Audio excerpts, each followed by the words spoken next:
Hi, it's Steve, and I am here once again with Frank Du, business coach and consultant. Hey, Frank, Hey, Steve, how are you doing today?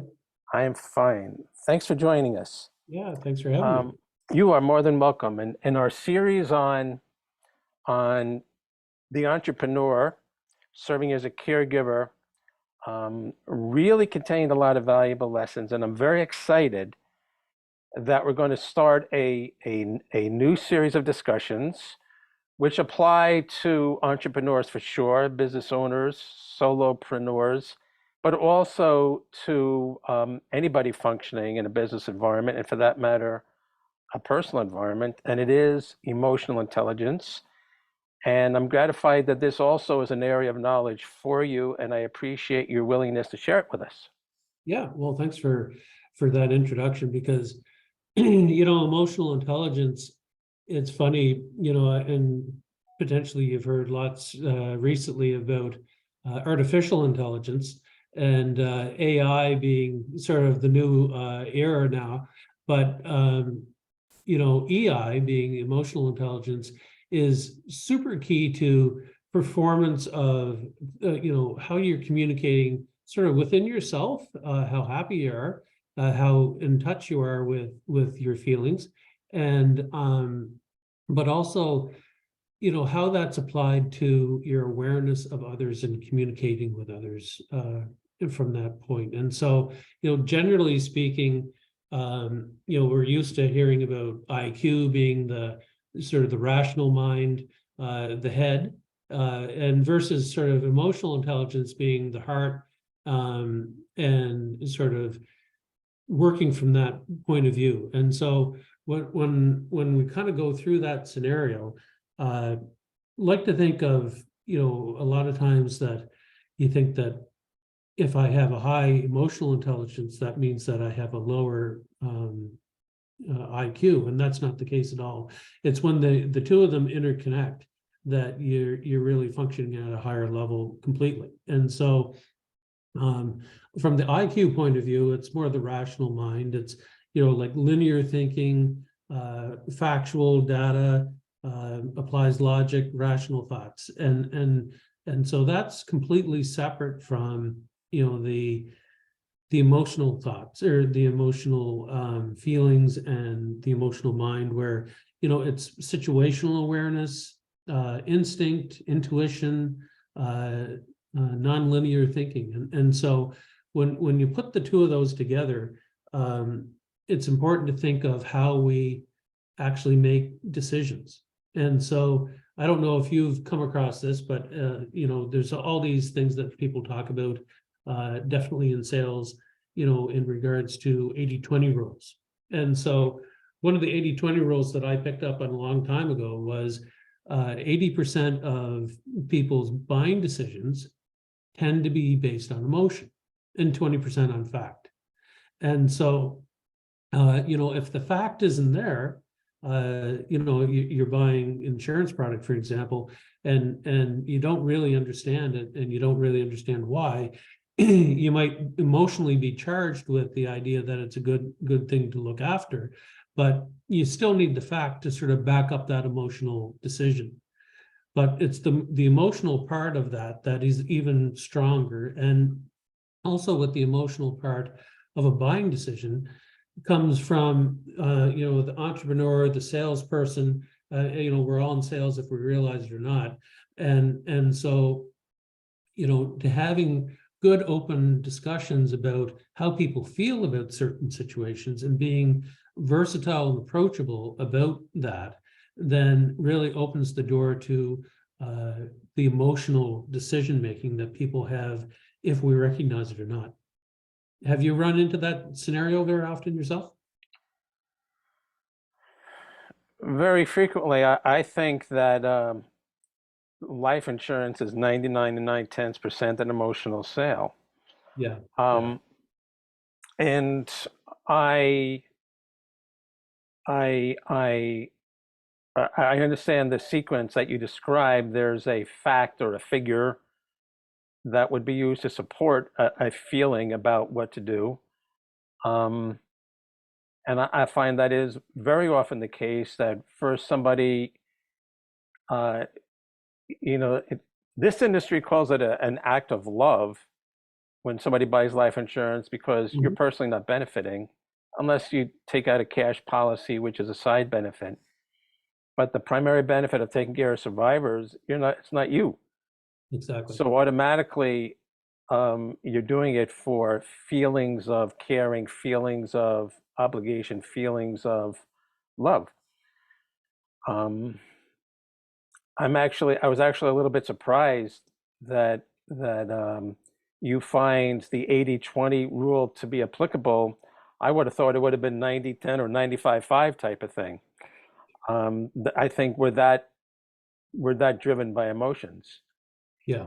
But that brings up some clarity I'd like to ask from you. When people think of emotions and feelings, like, well, anger, impatience, or frustration, there's a lot of negative connotation to emotions, but that can't be what you're talking about. What emotions and feelings are we talking about? Well, that's a great question. And there's seven sort of basic emotions that we talk about in emotional intelligence, and one is joy, another one is surprise, but then there's sadness, fear, contempt, uh, anger, and disgust. And so, in a lot of cases, we don't want to sort of face some of those emotions. We don't want to sort of recognize that they're there, but not recognizing them being there doesn't mean that they're not. And so one of the things that, from an emotional intelligence point of view, to sort of increase how much awareness you have is really how intelligent you are emotionally. And so you're not going to limit different emotions because we have a whole range of emotions over the course of a day, forget about over the course of an hour. And so, we're emotional creatures. How aware we are with that emotion, and then how we can be aware within ourselves, and then also be aware of what other people have as emotions, increase our ability to be communicating effectively, and also reduces our misery around those emotions. So sort of from a technical point of view, we have an emotional stimulus that pops in, something happens that, we're emotional about. There's an automatic thought that happens. It might be it might be good, it might be bad. It might be a smell, it might be a sound. You might hear a song that you remember when you're a teenager and it automatically makes you happy. But there's this emotional stimulus and then an automatic thought. Then after the automatic thought is an emotional response. And so one of the things that we talk about from an emotional intelligence point of view is to be more and more aware of that emotional response. And so it's not like you're good or bad because you have a response.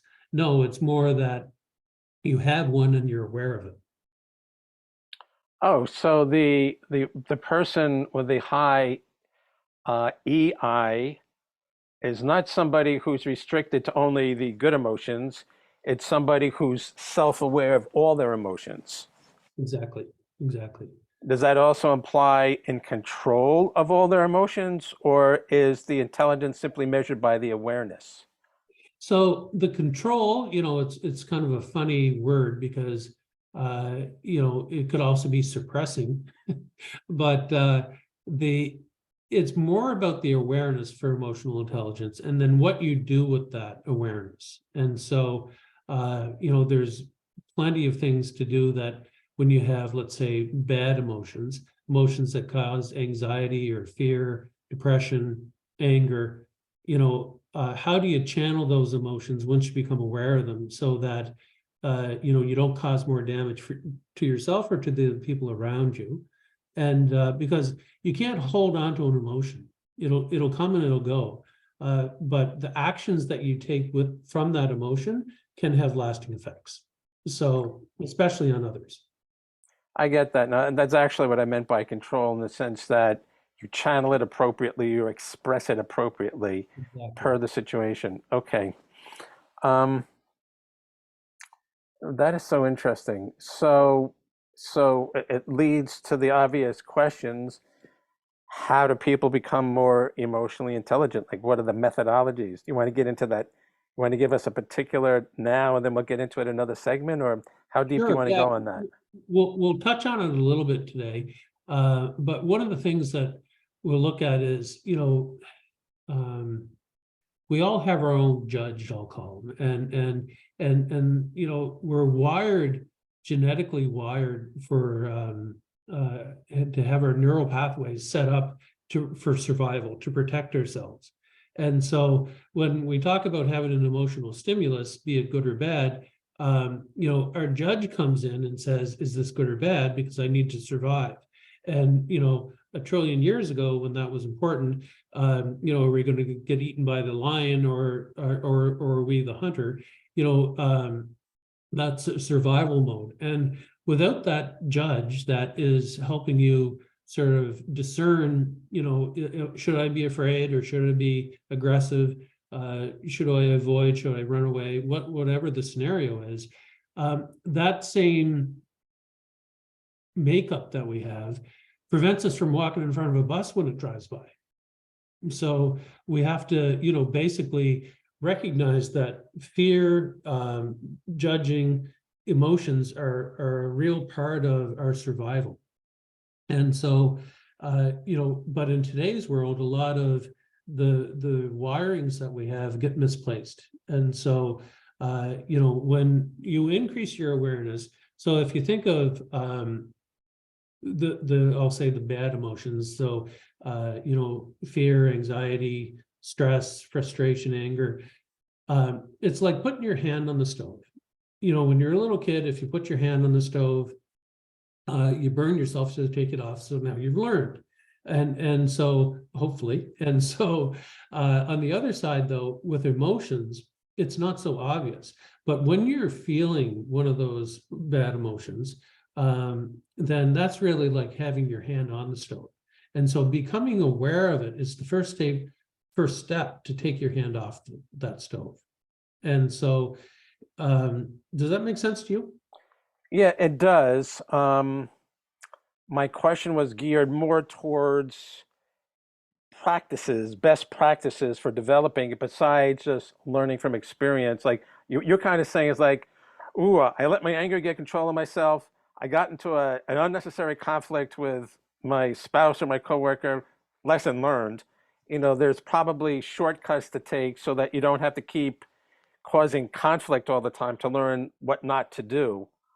That's what I was heading. And my feeling is it probably needs a little bit more time and attention to talk about how to do that. So I'm thinking maybe we should save it for the next Yeah, segment. let's get into that on our next chat. And sort of kind of back to you, what you're talking about too is we have like three main motivations from an emotional standpoint. And generally speaking, they're independence, acceptance, and security. And so I don't think you and I talked about this before, but lots of times I'll get into the discussion with people about the illusion of security, that we're always striving to have some version of security, but there is real no version of security. You can stock money away so you can feel like you have security, but that doesn't make your health any better. There's no real security in life, but we're driven to have that security, and also we're driven to have a certain amount of independence, and we're driven to have acceptance by others. And so all those motivations cause emotions.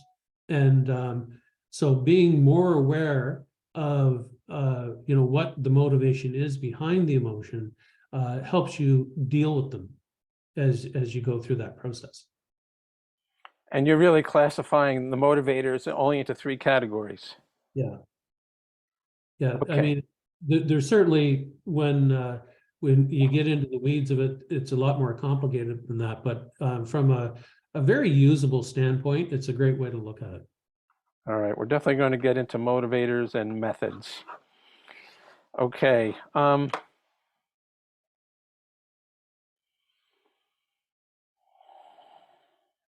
And you're basically classifying only 7 categories of emotions. Exactly. Yeah. And And sorry. those are the seven main, and are there sub emotions under each main category? There is. However, as we defined emotional intelligence and the increased awareness of our emotions and how we can use them, especially to navigate our own lives and communicate with others, those seven are that, it's enough to get into that.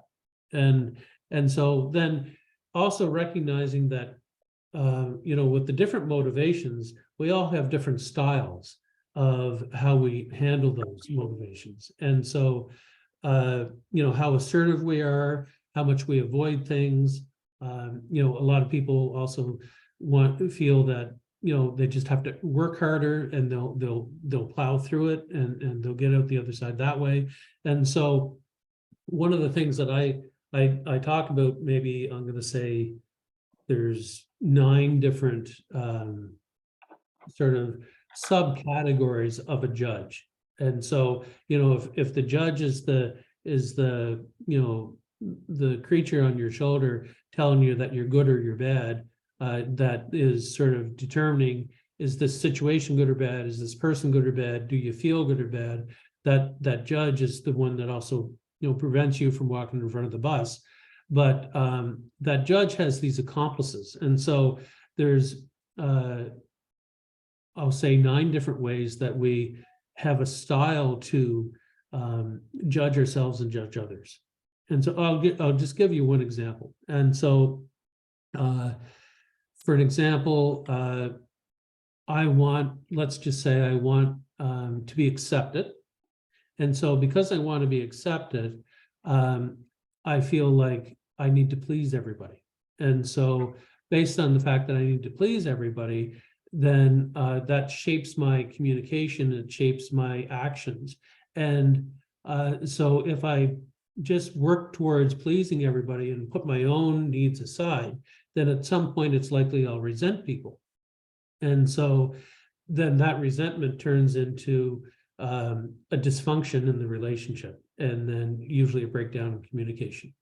So being aware that you're somebody that likes to please people, to have that acceptance, as an example, increases your emotional intelligence, and it will prevent you from overdoing that particular path. So self-awareness is the key to having productive interpersonal relationships. No question. This is good. How would you like to wrap things up for this segment? Well, I think that's really enough to kind of get going, because, what I can't really emphasize enough, that awareness is the key. And so, if we don't have a problem, we can't change it. And we don't realize we have a problem, we can't change it, I should say. And also we can't stop having emotions. And so, that's a lot of times people want to just not feel certain things, but it's gonna happen regardless, because we're human. And so increasing your awareness of those feelings and what triggers those feelings allows you to become more emotionally aware. And then also, it's hard enough to be in our own realm without getting into communication with others and having relationships with others. A lot of times we think that it's somebody else that, is reacting to something, but maybe it's what you're doing or not doing. Maybe it's your own awareness or lack of awareness that is causing friction within a relationship. And so it all starts with you. And then when you figure you out, then you become much more effective in relationships. Nice lesson, thank you. We definitely have food for thought for future discussions, and we will plan that. Thank you, Frank. Yeah, And thank you, everyone, and stay tuned for our next discussion on this very interesting and important topic. Have a good day.